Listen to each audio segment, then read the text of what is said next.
തമിഴ്നാട് നിയമസഭാ സമ്മേളനത്തിന് തുടക്കമായിരിക്കെയാണ് വിജയ് അടക്കമുള്ള എംഎൽഎമാർ സത്യപ്രതിജ്ഞ ചെയ്തു. പ്രോടൈം സ്പീക്കർ കറുപ്പയ്യ സത്യവാചകം ചൊല്ലിക്കൊടുത്തു.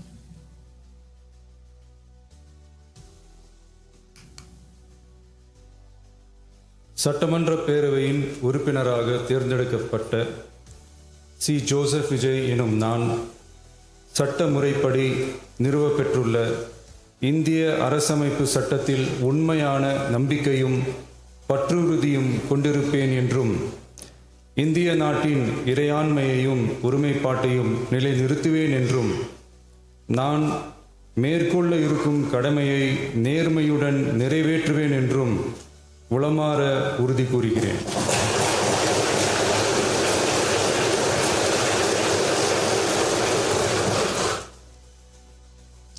വിവരങ്ങളുമായി ആന്റണി ഡിസ്ചാർജ് ചേരുന്നു. ആന്റണി, അങ്ങനെ തമിഴ്നാട്ടിലെ നിയമസഭാ സമ്മേളനത്തിന് തുടക്കമായിരിക്കുകയാണ്. എന്തൊക്കെയാണ് മറ്റു വിവരങ്ങൾ? തീർച്ചയായും തമിഴ്നാട്ടിലെ പുതിയ തെരഞ്ഞെടുപ്പിന് ശേഷമുള്ള ആദ്യ നിയമസഭാ സമ്മേളനമാണ് തുടങ്ങിയിരിക്കുന്നത്. ഏതായാലും നിയമസഭയിൽ ആദ്യ നടപടി എന്ന് പറയുന്നത് പുതിയതായി തെരഞ്ഞെടുക്കപ്പെട്ട എംഎൽഎമാരുടെ സത്യപ്രതിജ്ഞയാണ്. ആ സത്യപ്രതിജ്ഞയിൽ ആദ്യം സത്യപ്രതിജ്ഞ ചെയ്തത് മുഖ്യമന്ത്രി വിജയ് ആണ്. പെരമ്പൂരിൽ നിന്നുള്ള അംഗമാണ് വിജയ്. അദ്ദേഹമാണ് ആദ്യം സത്യപ്രതിജ്ഞ ചൊല്ലിയത്. മുതിർന്ന അംഗമായ പ്രോടൈം സ്പീക്കർ എം വി കറുപ്പയ്യയാണ് എല്ലാ അംഗങ്ങൾക്കും സത്യവാചകം ചൊല്ലിക്കൊടുത്തത്.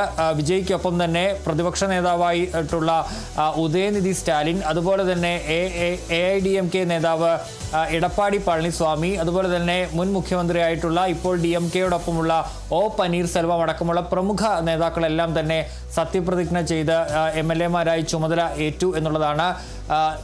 ഓരോ MLA-മാരും ഓരോ ഘട്ടം ഘട്ടമായി ആദ്യം വിജയ്, അതിനുശേഷം TVKയിലെ പ്രധാനപ്പെട്ട അംഗങ്ങൾ, അതിനുശേഷം ഉദയനിധി സ്റ്റാലിൻ, അതിന് പിന്നാലെ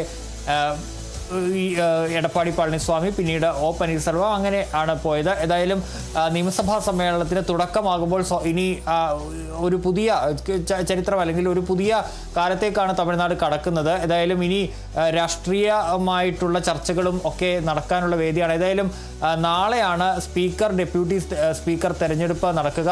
ഏതായാലും ഇക്കാര്യത്തിൽ സ്ഥാനാർത്ഥികളെ ഇരു ഭാഗങ്ങൾ നിർത്തുമോ എന്നുള്ള കാര്യത്തിൽ വ്യക്തതയില്ല. ഏതായാലും നാളെ സ്പീക്കർ, ഡെപ്യൂട്ടി സ്പീക്കർ തെരഞ്ഞെടുപ്പുകൾ നടക്കും. അതിനുശേഷം ഇപ്പോൾ ഗവർണർ നൽകിയിരിക്കുന്ന ഒരു നിർദ്ദേശം എന്ന് പറയുന്നത് എത്രയും വേഗം തന്നെ വിശ്വാസം തെളിയിക്കണം എന്നുള്ളതാണ്. വിശ്വാസ വോട്ടെടുപ്പ് ഉടൻ തന്നെ അതുകൊണ്ട് തന്നെ നടക്കാനുള്ള സാധ്യതയും ഉണ്ട് എന്നുള്ളതാണ്. ഇന്നലെയാണ് വിജയ് തമിഴ്നാട് മുഖ്യമന്ത്രിയായി സത്യപ്രതിജ്ഞ ചെയ്ത് അധികാരമേറ്റത്. അതിന് പിന്നാലെ 3 ഉത്തരവുകളുമൊക്കെ അദ്ദേഹം പുറപ്പെടുവിക്കുകയും ചെയ്തിരുന്നു. ഏതായാലും ഇനി നിയമസഭാ കാലത്തേക്ക് കടക്കുകയാണ് തമിഴ്നാട്. ശരി, അങ്ങനെ തമിഴ്നാട് നിയമസഭാ സമ്മേളനത്തിന് തുടക്കമായിരിക്കുകയാണ്. വിജയ് അടക്കമുള്ള MLA-മാർ സത്യപ്രതിജ്ഞ ചെയ്ത് അധികാരമേറ്റിരിക്കുകയാണ്. പ്രോടൈം സ്പീക്കറായ കറുപ്പയ്യയാണ് സത്യവാചകം ചൊല്ലിക്കൊടുത്തത്. ആന്റണി ജിസ്റ്റോർജാണ് വിവരങ്ങൾ നൽകിയത്.